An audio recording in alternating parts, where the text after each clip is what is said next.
Her name is whispered in stories of faith and suffering. But how did Maria Mão de Jesus really die? The answer may surprise you.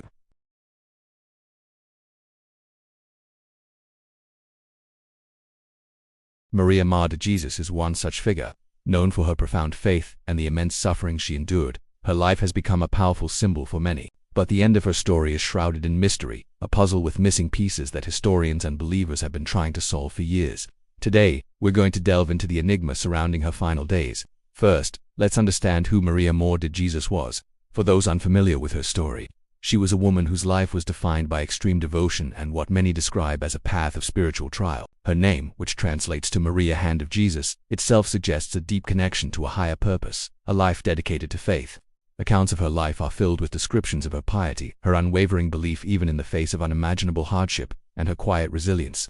She wasn't a queen or a warrior. She was an ordinary woman whose extraordinary faith made her unforgettable. People still talk about her today because her story resonates with the universal human experiences of pain, belief, and the search for meaning in suffering. She represents the idea that even in our darkest moments, there can be a profound sense of purpose. Now, let's get to the central question. How did she die? This is where the story splinters into different paths, each with its own group of believers. Some say it was illness. Others believe it was persecution. And many think her death was part of something much bigger.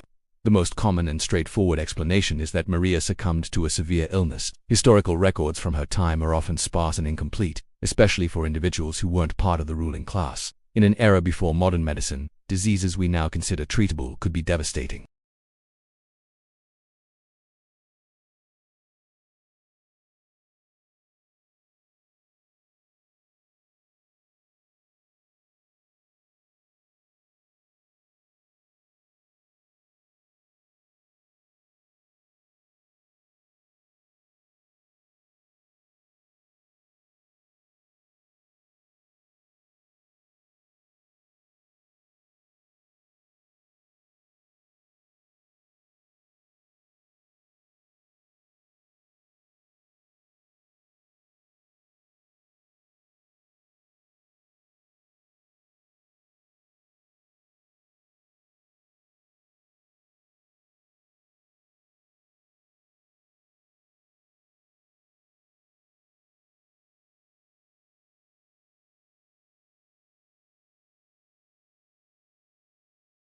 And this leads us to the third perspective, which sees her death as part of a larger, almost cosmic, plan.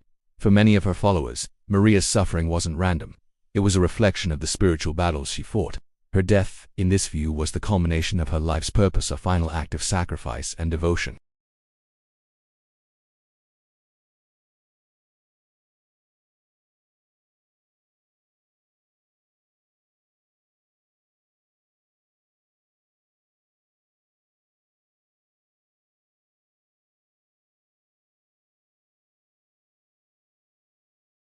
We have fragments, hagiographies, oral traditions, and local legends, but no definitive, official account of her final days.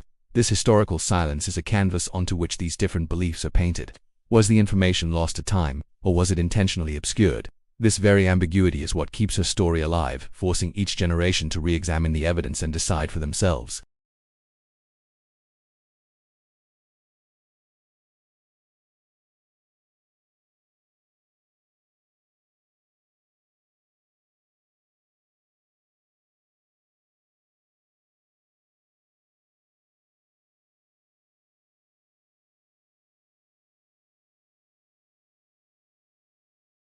The way her personal pain evolved into a legacy of spiritual strength is perhaps the most fascinating part of her entire story.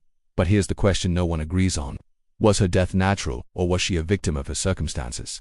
Was it a simple tragedy of biology, or was there a human hand, or even a spiritual destiny, at play? Each theory offers a different lens through which to view her life and legacy.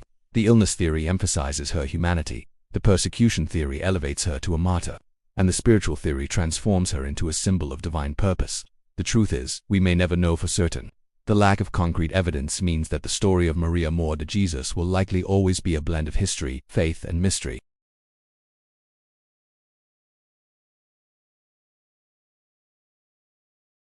It challenges us to think about how we interpret the lives of those who came before us, and how we find meaning in stories that are incomplete.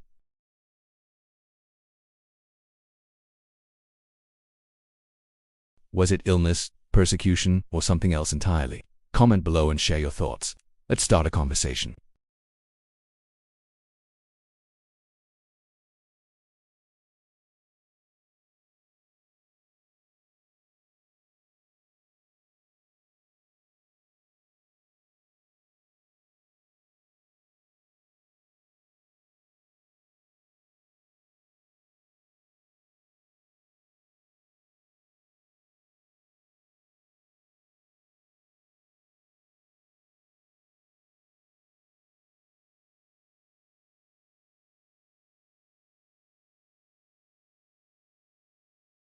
Don't forget to subscribe and hit the notification bell so you don't miss our next exploration into the mysteries of history. See you in the next video.